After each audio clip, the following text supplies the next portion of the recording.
আগষ্ট মাহত জন্ম হোৱা ব্যক্তিসকল কেনেকুৱা হয় বাৰু? তেওঁলোক আচলতে বাহিৰৰ পৰা আনক দেখুৱাই নহয়, ভিতৰৰ পৰাও সিমানেই ভাল অন্তৰৰ ব্যক্তি হয় তেওঁলোক। তেওঁলোকৰ ব্যক্তিত্বও খুব শক্তিশালী হয়। তেওঁলোকৰ জীৱনত যিমানেই ডাঙৰ ঘটনা নহওক কিয়, তেওঁলোকে পুনৰ উঠি পুনৰ যুঁজাৰ কলিজাত দম ৰাখে। তেওঁলোকৰ ভিতৰি বহুত খেলি মেলি চলি থাকিলেও সেইটো তেওঁলোকে বাহিৰত দেখুৱাই নিদিয়ে।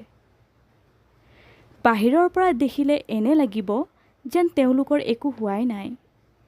পইচা পাতিৰ ক্ষেত্ৰত কিন্তু তেওঁলোকক খুব হিচাবী হোৱা দেখা যায়। তেওঁলোকৰ চিন্তাধাৰাও সৰুৰে পৰা ডাঙৰ মানুহৰ দৰে হয়। সৰুৰে পৰাই তেওঁলোকে পৰিপক্ক হয়। আৰু আপোনাৰ যদি আগষ্ট মাহত হয়, তেনেহ'লে জনাবলৈ নাপাহৰিব আপোনাৰ লগত কিমান মিলিছে।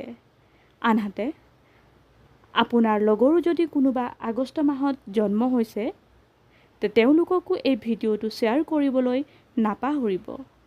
ওম নমঃ শিৱায়। আপুনি ভালেই থাকক, সুস্থ হৈ থাকিব সদায়। ধন্যবাদ।